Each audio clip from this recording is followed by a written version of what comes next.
The suitcase was open beside the front door. I hadn't put it there. I want to be clear about that from the beginning. I hadn't packed it, hadn't pulled it down from the shelf in the upstairs closet where it had lived for the better part of 8 years, hadn't set it on the floor of the entryway I'd tiled myself in the summer of 2003. Someone else had done all of that. Someone who had walked into my house and decided that the most efficient way to begin a conversation was to make its conclusion visible before the first word was spoken. Nathan was standing in the hallway when I came downstairs. My son, 46 years old, built like I was at his age, broad through the shoulders, a little heavier than he needed to be. The kind of man who looks like he was designed for physical work even when he spends most of his time behind a desk. He wasn't angry. That's the detail that has stayed with me longer than any other part of that evening. He wasn't angry.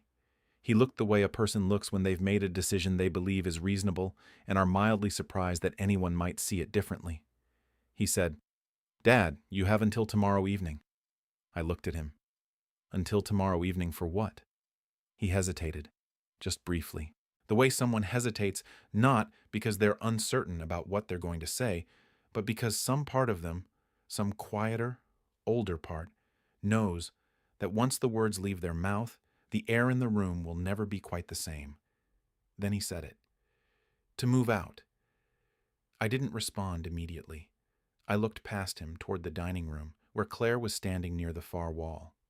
She wasn't looking at me. She was looking at the wall itself, at the dimensions of it, at the window placement, at the distance between the door frame and the corner. She had the particular expression of a person mentally rearranging furniture that isn't theirs yet. I asked, "You've already decided what you're going to do with the rooms?" She answered without quite meeting my eyes. "We have to start somewhere." I turned back to Nathan. I looked at my son in the hallway of the house I had built, not purchased, not inherited, not moved into, built with my own hands and my own plans and 11 years of weekends and evenings and early mornings before work. I looked at him standing there with his reasonable expression and his prepared speech and the open suitcase behind him, and I said, "This isn't personal, Dad." "No, that's not right." He said it. Those were his words. "This isn't personal, Dad." And I almost laughed, not because anything was funny, because those 6 words are precisely what people say at the exact moment something has become more personal than almost anything that has ever happened to them. I looked at the staircase. At the banister I'd replaced twice. The first time because the original had dry rot I hadn't caught early enough.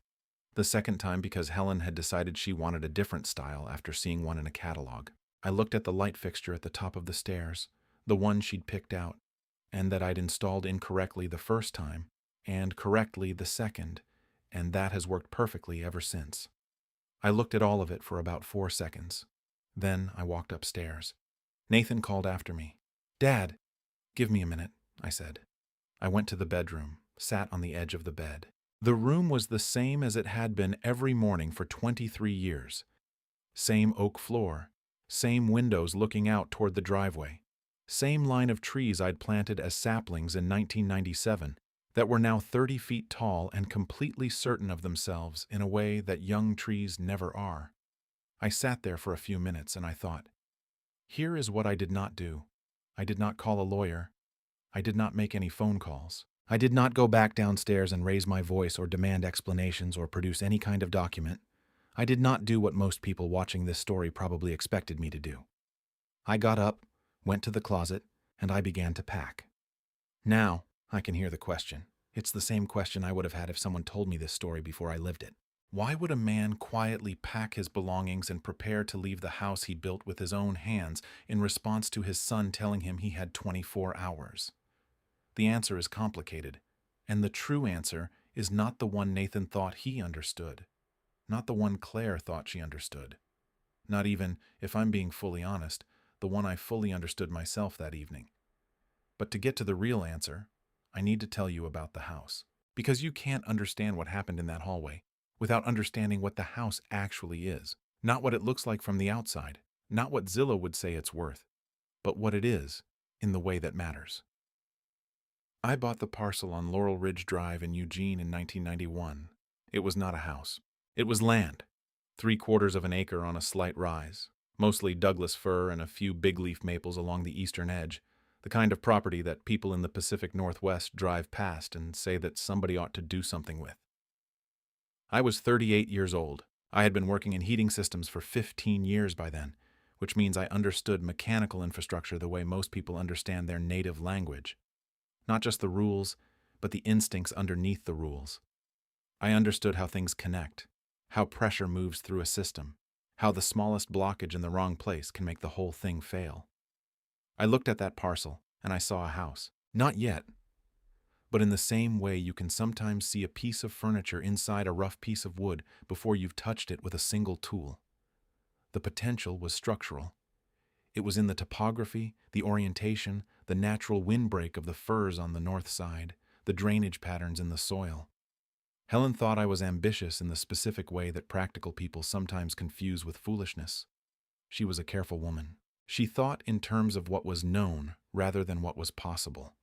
I loved that about her because it balanced something in me that, left to itself, would probably have designed a house too complicated to live in. She said, "Arthur, we have enough to buy something that's already built." I said, "I know, but I want to build it." She thought about that for a moment.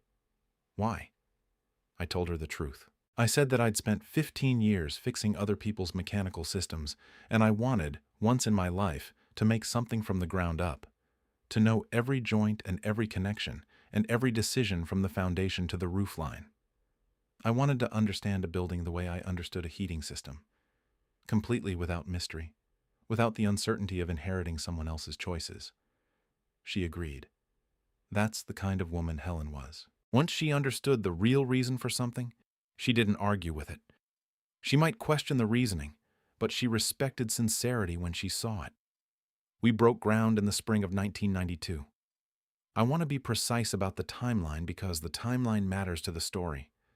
Nathan was born in 1978, which means he was 14 when we started building and 25 when we finished what I'd call the first complete version of the house. You don't build a house from scratch in a straight line. You build it in stages, in the hours between your actual life.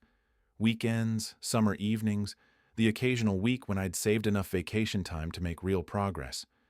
We lived in a rental on the east side of Eugene for the first 4 years. Then we moved in before the house was fully done, which is a particular kind of experience that teaches you a great deal about what you actually need versus what you thought you needed.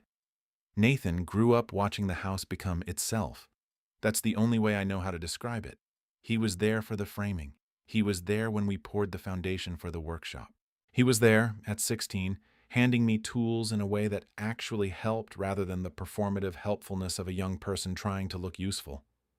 He understood the house in the way that children understand things they've grown up around, not analytically, but bodily. He knew which stair creaked. He knew that the window in the study stuck in humid weather. He knew that the heating system I'd designed and installed myself had 2 quirks that weren't defects. They were the system's personality, specific behaviors that told you something about how it was running if you knew what you were listening for. I assumed, and this is where my part of the story begins to get complicated, I assumed that all of that knowledge meant he understood the house. I was wrong about what understanding means. There's a difference between knowing a place and knowing what it cost. Not financially, I mean the other kind of cost. The kind that doesn't appear on any receipt. The kind that lives in the decisions you made at 2 in the morning when you were trying to figure out how to make something work with the materials you had. Or in the arguments you had with your wife about window placement that felt genuinely important at the time. Or in the Saturday afternoons you spent doing work that nobody would ever see because it was inside a wall, and you did it correctly anyway because you knew it was there. Nathan knew the house. He did not know what it had taken to make it what it was. That distinction is at the center of everything that happened. Helen died in 2017. Pancreatic cancer, the kind that doesn't give you much warning and less time. We had 11 months from diagnosis to the end, which sounds like enough time to say everything, and almost never is. She was 66. I was 64. We had planned for more years than that, the way people plan when they've built something together that they expect to keep inhabiting for a long time. After she was gone, I stayed in the house. That wasn't a complicated decision. It was simply true, the way certain things are simply true. Not because you've argued yourself into them, but because the alternative doesn't present itself as a real option. The house was where I'd built the life we'd had together. Leaving it would have required a reason, and I didn't have one. What I had instead was the work of maintaining it alone. People don't always account for how much invisible labor goes into keeping a house, especially a house built by its owner, whose systems are specific and personal and not always intuitive to anyone else. The heating system I designed ran efficiently, but required seasonal adjustment that I'd always done myself. The old double-pane windows I'd installed in stages across the 90s needed regular attention because I'd used a particular type of glazing compound that lasted well but didn't last forever. The garden along the south side was Helen's in conception and mine in maintenance after she was gone, and that kind of inherited garden has obligations built into it that you can't simply walk away from without it showing within a season. Nathan helped sometimes. I want to be fair about that. He came by. He called. In the first year after Helen died, he was genuinely present in the way that the people who love you sometimes manage to be before ordinary life reclaims them. But he had his own life in Portland. He and Claire had moved there in 2014, a 2-hour drive from Eugene, and gradually the visits became less frequent and the calls became more occasional and the help became more notional than actual. That's not a criticism. It's just how distance works on relationships when neither party is actively fighting it. About 2 years ago, Nathan started talking about the house differently. It was subtle at first. He'd mention, in passing, that the market in Eugene had moved considerably, that properties on the west side were selling at prices that would have seemed implausible a decade ago. He'd ask, in what sounded like casual conversation, whether I'd thought about what I wanted to do with the place long term. He said, long term, the way people say it when they mean sooner than you might be planning. I didn't respond directly to those conversations. That was my mistake. One of them, anyway. I deflected, changed the subject, said things like, "I'm not going anywhere soon," and moved on. I thought I was being clear. I thought the message was obvious. I am here. I am staying here. This topic is not yet open. What I didn't understand was that Nathan was hearing something different. He was hearing a man who was avoiding a necessary conversation. A man who was attached to a place beyond reason. A man who needed someone to make the decision for him. He was wrong about all of that. But I had given him very little information to work with, and he'd filled the gaps with his own conclusions. Claire, I think, filled them more firmly. I don't want to be unfair to Claire. She's a capable woman who loves Nathan and has always been, in her particular way, considerate of me. Her particular way involves a lot of planning and a lot of research and a strong preference for decisions that are made clearly and documented properly. She had spent, I later learned, the better part of a year quietly preparing for the transition she believed was inevitable: floor plans, contractor estimates for certain renovations she had in mind, research into the property's assessed value and what comparable homes in the area had sold for. She had built an entire future around an assumption. The assumption was a sentence Nathan remembered me saying, approximately 6 years ago. We had been sitting in the kitchen after dinner one evening, just the two of us. Claire had gone to bed early, and Nathan and I had stayed up the way we occasionally did when there was no particular agenda, and the conversation had a chance to be honest. He had asked me carefully what I thought would happen to the house eventually. It was one of the first times he'd asked directly, and I'd appreciated the directness enough to answer it honestly. I said, "When I'm no longer living here, this house will be yours." 6 words. Or 8, depending on how you count a contraction. Nathan heard a promise. He heard, "I intend for you to have this house." What I meant was considerably more specific, and I assumed, there's that word again, the word that runs through everything that went wrong. I assumed that the specificity was obvious. I meant, when my life here has naturally run its course. When I have finished the years I intend to spend in this house, on my terms, in my time. When that chapter ends of its own accord, what I've built will belong to you. I did not mean, you will determine when that moment arrives. I did not mean, the timeline is yours to set. I did not mean 24 hours. But I hadn't said any of that. I'd said 8 words and assumed they contained a complete understanding. And the gap between what I'd said and what I'd meant had grown quietly in the years since, filling in with Claire's floor plans and Nathan's calculations about long-term value until it had become wide enough for an open suitcase to fit inside. I packed methodically. That's my nature. I've always worked systematically, in order, without drama. I packed what I needed for a few weeks and left everything else exactly where it belonged. My tools stayed in the workshop. Helen's books stayed on the shelves she'd arranged them on. The architectural drawings for the house, the original ones done by hand, the plans we'd revised 14 times before the foundation went in, stayed in the flat file in the study where they'd lived since we finished building. I left them there deliberately. At one point, going through the study, I opened the flat file and looked at the drawings. Not for any particular reason, or not a reason I could have articulated at the time. I just looked at them. At the handwritten notations in the margins, some mine and some Helen's. At the revisions layered on top of revisions. The evolution of an idea over months of conversation and adjustment. At the section of the downstairs layout that we had redesigned together in 2009, the modification that neither Nathan nor Claire had ever asked about directly, whose purpose I had never explained because I had assumed, again, always assuming, that its reason was self-evident. It was not self-evident. And what was drawn on that particular page, in the lower left quadrant of the revised floor plan, was the thing that Nathan and Claire did not yet understand. The thing they would not understand until Nathan found those drawings after I was gone and stood in that room trying to make sense of what his father had been building toward. I closed the flat file, went back to the bedroom, zipped the bag, carried it downstairs. Nathan was waiting at the bottom of the stairs. He had the expression of a man who had expected an argument and was slightly disoriented by its absence. I walked past him, set the bag beside the suitcase near the door, picked up my jacket from the hook where it had hung for 23 years. He said, "Dad, I want you to know this is the right decision." I looked at him. "You want to know what it feels like to take care of this house?" I said. "Then take care of it." He nodded. He thought I meant something simple by that. He thought I was accepting finally the transition he and Claire had decided was necessary. I walked out the front door, down the porch steps I'd rebuilt in 2015 when the original boards had finally given up. Past the driveway bordered by the trees I'd planted as saplings in the late 90s, 30 feet tall now, root systems running deep and permanent, knowing exactly where they belonged. I got in my truck and I drove.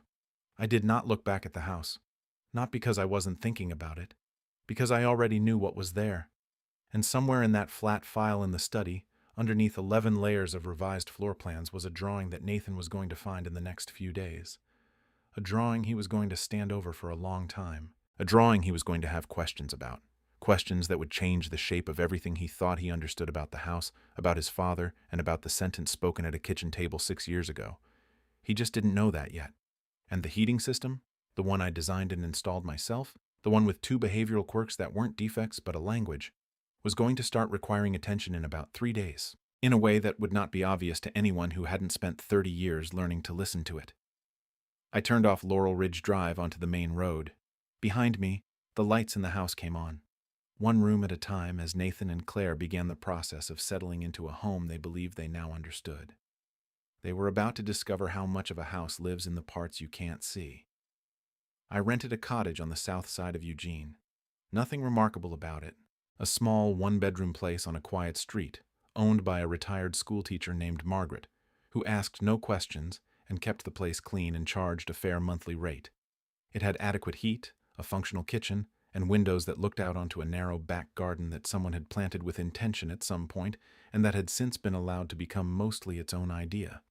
It was fine. Fine is a word people use when something meets the minimum requirements for existence without meeting any of the requirements for meaning. The cottage was fine. I could sleep there, cook there, sit and read there in the evenings. What it didn't have, what it couldn't have by definition, was 30 years of decisions embedded in its walls. It was someone else's space, comfortable enough, but with none of the specific weight that comes from a place that knows you. I noticed that distinction more acutely than I expected to. The first morning, I woke up at my usual time, just before 6, a habit from decades of early work schedules that retirement never fully dismantled, and I lay there in the unfamiliar room listening to the sounds of an unfamiliar house settling in the early morning cold. Every house has a voice, a collection of sounds particular to its structure, its age, its materials, the way it responds to temperature and wind. I knew the voice of 1847 Laurel Ridge Drive so completely that I heard it in my sleep, had stopped consciously registering it years ago the way you stop hearing a clock in a room you spend every day in. The cottage had a different voice, not unpleasant, just unknown. I made coffee and sat at the small kitchen table and did not think about what Nathan and Claire were doing in my house. I did that deliberately, or I tried to. The mind has its own scheduling preferences and doesn't always honor the ones you set for it.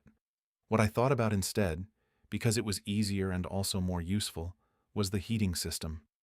Specifically, I thought about the secondary zone valve on the east side of the house, the one that controlled heat distribution to the study and the small room adjacent to it that we'd always called the reading room, though its official designation on the original drawings was simply Room 4. That valve had a behavioral pattern I knew precisely.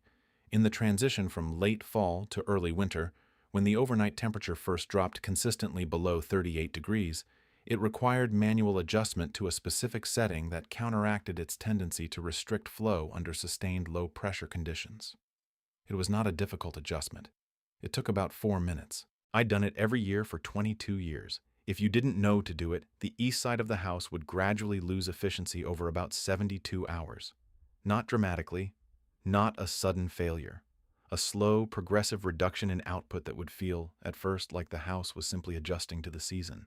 By the time you noticed it clearly, you'd have lost most of the heating capacity on that side of the building, and you'd be looking at a problem that, without understanding the original system design, would look like a malfunction requiring professional service. The overnight forecast for the next 3 nights was 34 degrees. I drank my coffee and did not call Nathan. This was not cruelty. I want to be precise about that. I genuinely debated calling him. I sat with the phone in my hand for a few minutes and thought about it seriously. But I decided, and I still believe this was the right decision, that a man who tells his father he has 24 hours to vacate the home he built deserves the opportunity to experience what it actually means to be responsible for that home. Not as punishment, as education. There is a version of love that protects people from every consequence of their decisions. I had practiced that version for years without fully realizing it. I had maintained the house invisibly and completely, which meant that Nathan had grown up understanding the house as a place that simply worked. He had never been required to understand why it worked. That gap in his knowledge was, in part, my doing. He was about to close it. I called Margaret to confirm the monthly payment arrangement, walked to a nearby hardware store to pick up a few things I'd need if I was going to be in the cottage for any length of time, and came back to spend the afternoon doing what I do when I need to think without thinking. I worked with my hands. I'd brought a small project with me, a wooden clock mechanism I'd been repairing for a neighbor before all of this had happened. Clock repair is not my primary skill, but I've always found watchmaking and similar disciplines instructive. The insistence of small mechanisms, the way an error of fractions of a millimeter produces a failure you can't see with the naked eye. I sat at the cottage's kitchen table with the clock spread across an old cloth, and I worked through the afternoon with the particular quality of attention that precise handwork requires. At around 4 in the afternoon, my phone rang. Nathan. I looked at the screen for 2 rings. Then I answered. He said, without preamble, "The heat in the east side of the house feels off." "Does it?" I said. Is there something I should know about how the system runs?" I told him I'd explain it to him when I saw him next. He started to ask a follow-up question, and I said, gently but clearly, that he was responsible for the house now and that he should start by reading the manual I'd written for the heating system, which was in the blue binder on the second shelf of the study bookcase, left side. There was a pause. "You wrote a manual for the heating system?" I did. "When?" "Over the years," I said. "Every time I did a repair or adjustment, I documented it. The current version is about 40 pages. Another pause. Longer this time. "I didn't know that existed," he said. "No," I said. "You didn't." I let that sit for a moment without expanding on it. Then I asked if he had any other questions. He said no. I told him to read the binder, particularly the section on seasonal transitions, and that most of what he'd need was in there. We hung up. I went back to the clock. That phone call was, in miniature, the entire story of what had gone wrong between us. The manual existed. I had built it carefully, over decades, out of the habit of a heating technician who understood that knowledge not written down is knowledge that dies with the person who holds it. I had assumed Nathan knew the manual was there. I had never once, in all the years I'd maintained that house, sat down with him and walked through it. I had assumed that the house's smooth operation was self-explanatory. I had assumed that silent competence communicated itself. It does not. I know that now. I want to stop here and say something directly to you, because this is the part of the story where I think it matters. I've spent a long time in the weeks since that evening understanding my own role in what happened. And the honest account requires that I distribute the responsibility accurately. Nathan was wrong to put a suitcase by my door. Claire was wrong to stand in my dining room measuring walls she didn't own. Those are facts. But I was wrong too. Not dramatically. Not in a way that makes a good story. I was wrong in the quiet, habitual way that practical people often are. I confused doing with communicating. I maintained the house with great care and almost no explanation. I loved my son by building things for his future, and almost never by telling him what I was building or why. I assumed that the work would speak for itself. Work speaks to the people who understand its language. Nathan had grown up around the language of that house without being taught to read it. That was on me. I thought about Helen a lot during those first days in the cottage. Helen had been the communicator between us. She had a natural instinct for the moment when something needed to be said out loud rather than left to be understood, and she had exercised that instinct with a consistency and lightness of touch that I had depended on without fully recognizing the dependency. When she died, that function went with her, and I had never replaced it. I had simply continued operating the way I always had, through work, through presence, through the silent maintenance of things. And I had not noticed that without Helen in the house to translate, Nathan had gradually lost the ability to read what I was doing and why. She would have told him about the floor plans. She would have sat with him at some point in the years since she redesigned those drawings and said, in her straightforward way, "Here is what your father built into this house, and here is the reason, and here is what it means." She would have done that not because it was an emergency, but because she understood that the stories behind the structure of a house are as important as the structure itself. She never got the chance, and I had assumed, there it is again, that her absence didn't change the obligation to explain, that what was true continued to be known because it had once been built. About a week into my time at the cottage, Nathan came over. He arrived unannounced, which meant he'd thought about whether to call ahead and decided against it. I understood that. Calling ahead would have made it a formal visit, a conversation with an agenda, and I think he sensed that what he needed was something less structured than that. I made coffee. We sat at the small kitchen table. He looked tired, not sleep-deprived, tired. The other kind. The tired of a person who has spent a week being responsible for something they didn't expect to find so demanding. He didn't open with the obvious thing. He talked around it for a few minutes. Mentioned the East Side heat issue. Said he'd read the binder. Said he was still working through the sections on the window maintenance. Then he went quiet. I waited. He said, "There's a set of drawings in the flat file." "There are several sets," I said. "The revised ones, from 2009. The ones for the downstairs." "Yes." He looked at his coffee cup. I didn't understand what I was looking at. "No," I said. "I don't imagine you did." He looked up. "Will you explain it?" I thought about how to answer that. Not what to say, what order to say it in, and what to say first. Because the floor plan from 2009 was not a simple thing to explain. It was a conclusion drawn from a conversation that had happened over years, the physical result of an idea that Helen and I had arrived at gradually.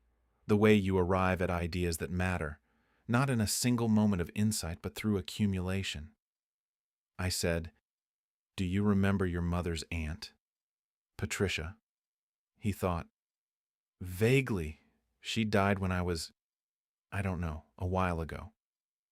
"You were 31. It was 2009. He nodded slowly, the specific nod of someone receiving a date that recontextualizes a memory. Patricia was 83 when she died.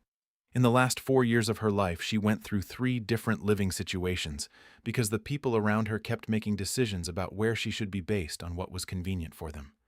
Not malicious decisions, practical ones. Each time, she adapted. She was a dignified woman. She never complained in terms that made people uncomfortable. I paused. "But she told your mother once, about a year before she died, that the worst part of getting old wasn't the physical diminishment. It was the feeling of being managed, of having people who loved her treat her autonomy as a logistical problem to be solved. Nathan was listening with the quality of attention that means someone is hearing something they didn't know they needed to hear. "Your mother never forgot that," I said. She mentioned it to me several times over the years, and in 2009, when we were doing some work on the downstairs layout anyway, she suggested we think about how the space could be configured differently. I told him what the revised drawings showed.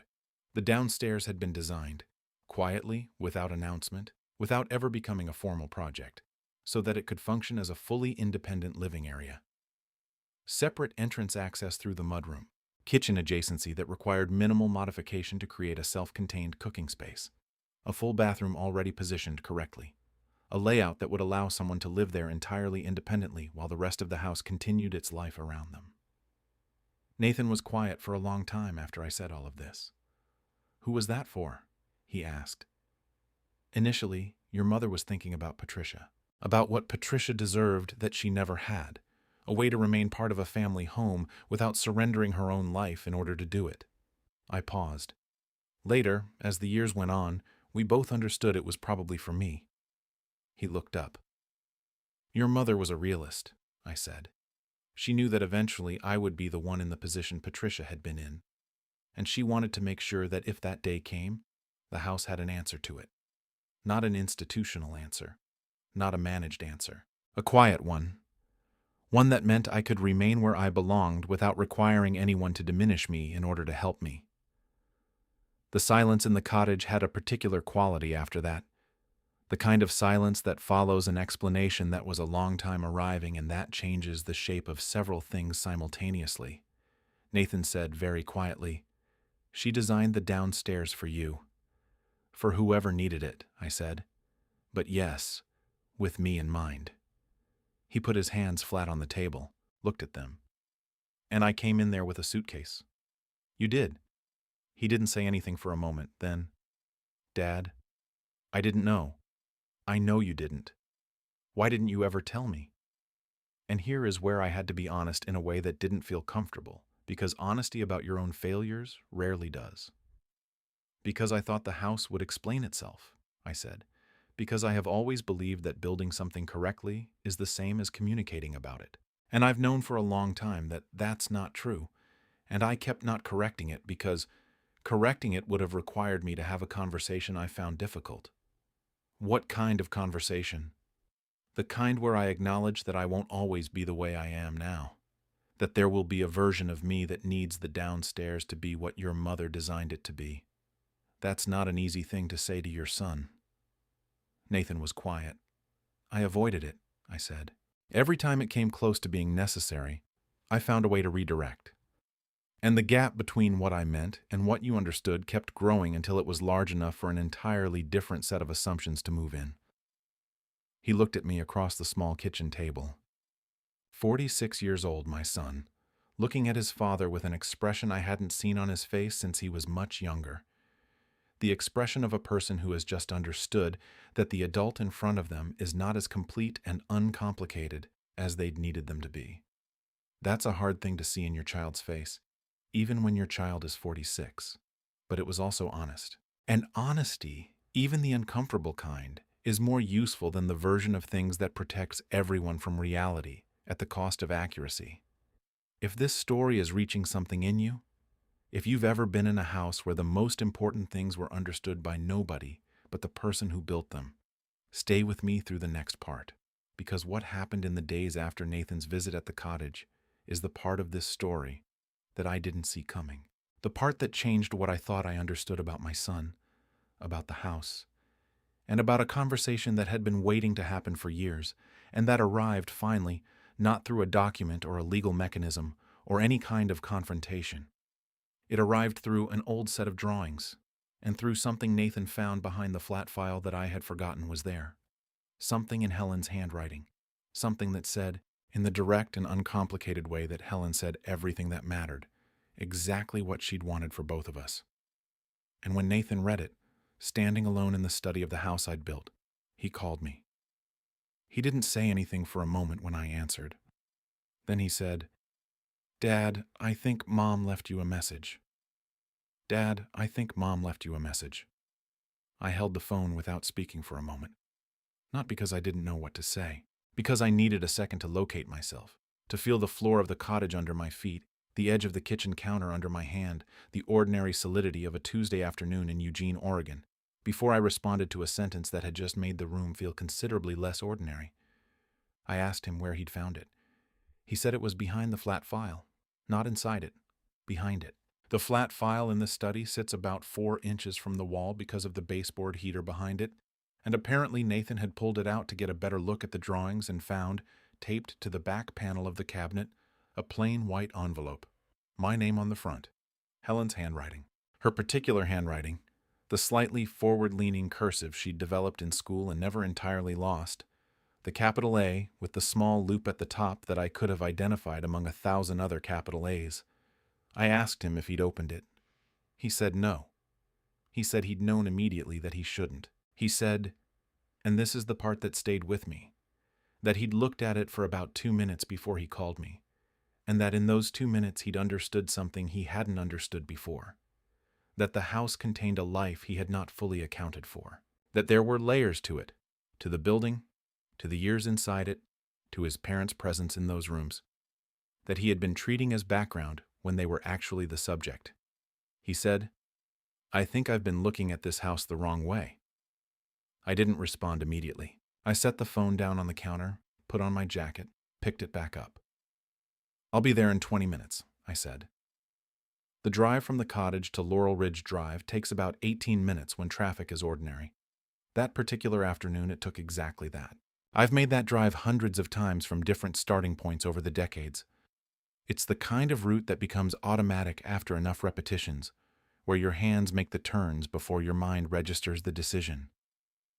That afternoon, I was aware of every turn, every familiar landmark, the way the street rises slightly about a quarter mile before the driveway. The line of trees visible before the house itself becomes visible, the tops of them above the roofline like an announcement. Nathan was standing on the porch when I pulled in. He was holding the envelope. We didn't say much on the way inside. He handed it to me in the hallway, and I held it for a moment the way you hold something you're not sure you're ready to open. Not reluctant exactly, but aware that what's inside belongs to a different time, and that receiving it means that time has fully ended and become the past. I went to the kitchen, sat at the table. Nathan sat across from me, which was right. That's where he's always sat, across from me, from the time he was old enough to sit at a table on his own. I opened the envelope. Inside was a single folded page. 2 sides, her handwriting throughout. Dated October 2016, 13 months before she died, which meant she'd known by then, or suspected, or simply understood in the way that people who are paying attention sometimes understand things before the formal announcement arrives. I'm not going to read the whole letter to you. Some of it belongs to me in the way that I described earlier. Privately, completely, in the part of a person that doesn't translate well to recounting. But I'll tell you what it contained that mattered to the story Nathan and I were in the middle of. She had written about the house, about what she and I had built in it, not physically but in the way of a life. The accumulation of ordinary days that become, in retrospect, the substance of everything. She wrote about the downstairs renovation and why she'd suggested it, and she said it plainly in the way she said things. She had designed it because she was afraid that after she was gone, Arthur would let himself be managed.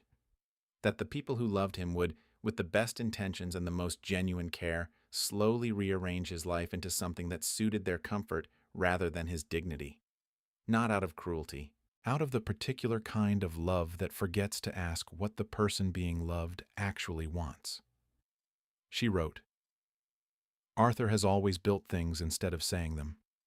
That has always been his way of showing what he means. The house is what he means. Don't let anyone take the house away from him before he's finished living in it. That includes Nathan. That includes you, Arthur. If you've gotten to the point where you're talking yourself into believing that leaving would be easier than staying." I read that sentence twice. Then I set the page flat on the table and looked at it without reading further for a moment. Nathan was watching me. He said nothing. He had the good instinct to understand that this was not a moment that required him to fill the silence. I finished the letter. At the end, she had written something that was specifically for Nathan. She had addressed him by name, which told me she had always intended for this letter to eventually be found when someone moved the flat file, which told me she had trusted that Nathan would be the person to move it, which told me she had understood her son's particular curiosity about that room better than I had given her credit for. She had written, "Nathan, if you're reading this, you probably found it while looking at the plans. Good. That means you're paying attention. The downstairs is for your father when he needs it. Not when you decide he needs it. When he decides. That's the whole point. That's what your father built without being able to say it out loud. Learn to read what he builds. It'll tell you everything he means." I read that part aloud. Slowly. Nathan was quiet for a long time after I finished. Then he said, in a voice that had lost most of its ordinary register, "She knew. She knew most things," I said, "earlier than the rest of us. She knew I'd do something like this." I thought about how to answer that honestly without being more painful than necessary. She knew that people who love someone can make the mistake of planning around them instead of with them. She didn't think you were a bad person. She thought you were someone who would need to be reminded. He looked at the letter, which I'd set on the table between us. "She reminded me 11 years early. That was her style," I said. "She preferred to have things ready." Something shifted in him then. Not dramatically. Not the kind of shift that announces itself. The quiet kind. The kind that changes the weight a person carries in their shoulders. He looked around the kitchen the way you look at a place when you're seeing it slightly differently than you were seeing it a few minutes ago. He said, "Are you angry with me?" I'd been thinking about how to answer that question since the evening I'd walked out the front door with my bag. I'd had enough days at the cottage to work through it carefully without the interference of immediate emotion. "I'm disappointed," I said. He looked at me. "What's the difference?" "Anger wants something from you," I said. "Disappointment only wishes you had seen something differently." He absorbed that. "I thought I was protecting my future," he said. "You were," I said. "You just forgot that I still have one too." The kitchen was quiet for a while after that. Outside, the trees along the driveway were moving slightly in a late afternoon wind. The particular movement of trees that have been in the ground long enough to have developed their own response to weather. A response that's specific to their size and root depth and the specific soil they've been growing in for a quarter century. I planted those trees as saplings barely taller than my knee. I watched them from the kitchen window all the years of their growing. I know the sound they make in different kinds of wind. The cottage on the south side of Eugene did not have those trees.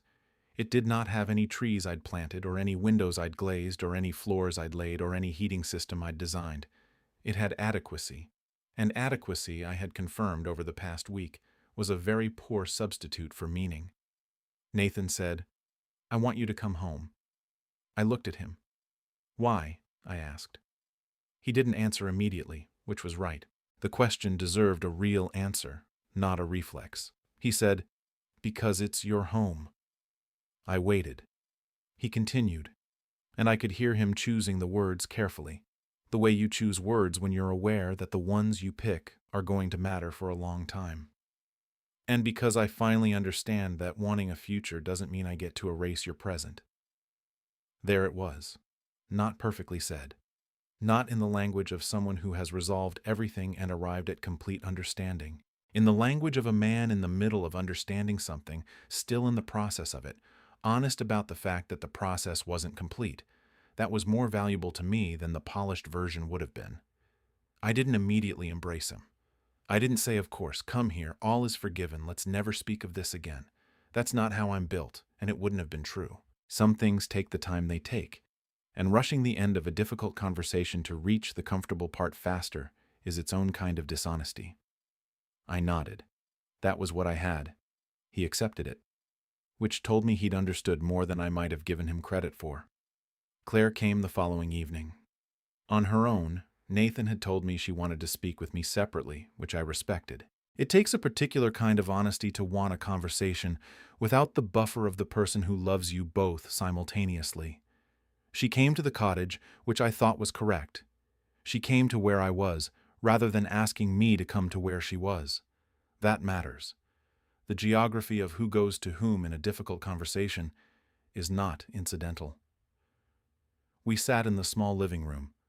She had brought nothing.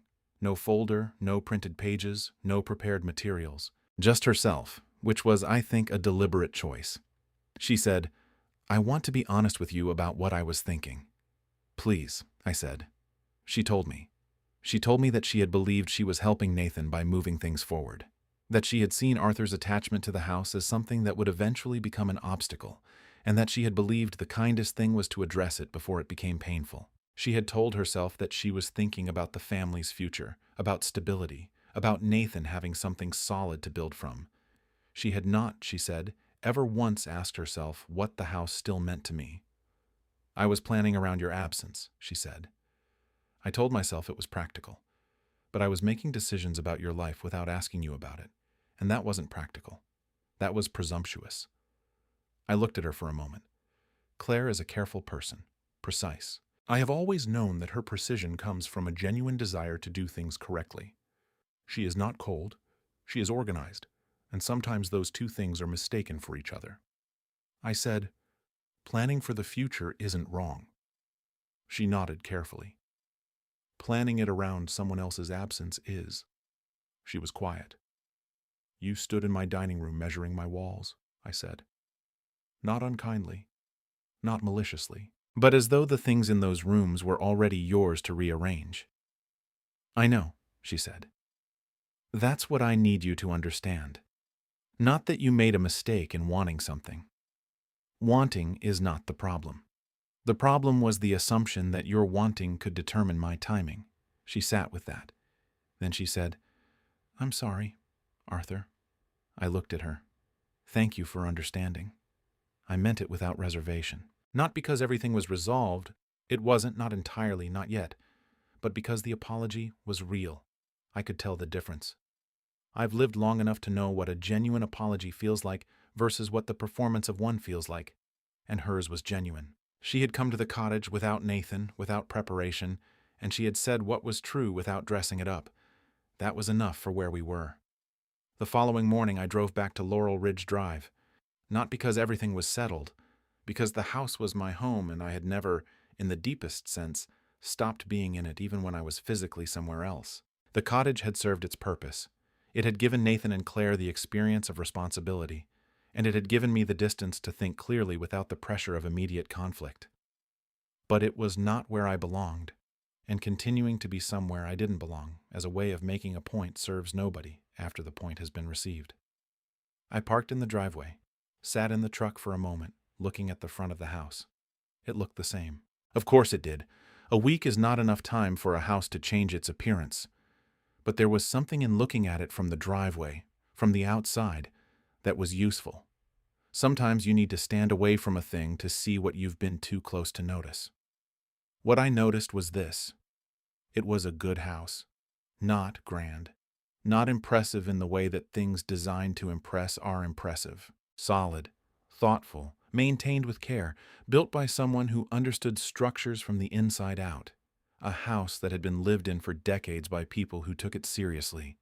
Worth coming back to. Worth the difficulty of the conversation that had gotten me back. Nathan's car was in the driveway. He came out before I'd gotten to the porch steps. He looked at me and I looked at him, and neither of us said much, which was fine. There is a kind of communication available to people who have known each other long enough that it doesn't require a great deal of language. We were in that kind of communication. He picked up my bag from the back of the truck. We went inside. In the weeks that followed, something changed in how the three of us talked. Or more accurately, in the fact that we talked. I began saying things I'd previously built instead of saying. I told Nathan what the heating system's quirks meant and why I'd designed it the way I had. I explained the logic of the garden layout. I walked him through the window maintenance schedule and the specific glazing compound and the reasons I'd chosen it over alternatives. I gave him the information I'd always assumed the house itself was communicating. He listened in a different way than he used to. Not because he had changed entirely. People don't change entirely. Not at 46 any more than at 71. But because the week of being responsible for the house had done what I'd hoped it would. He had come face to face with the invisible life of the place. The life that existed in the manual in the blue binder, in the maintenance schedule on the inside of the workshop door, in the specific knowledge that makes the difference between a house running correctly and a house that slowly, quietly develops problems that compound before you understand them. He had seen what he didn't know. That is usually the beginning of learning. Claire began asking rather than planning. It was a small shift in how she phrased things. But phrasing is where behavior actually lives, in the specific words you choose and the specific words you don't. She stopped speaking about the rooms in the future tense when I was present. She started asking what I thought about things, what I preferred, what mattered to me. Those questions sound small. They weren't.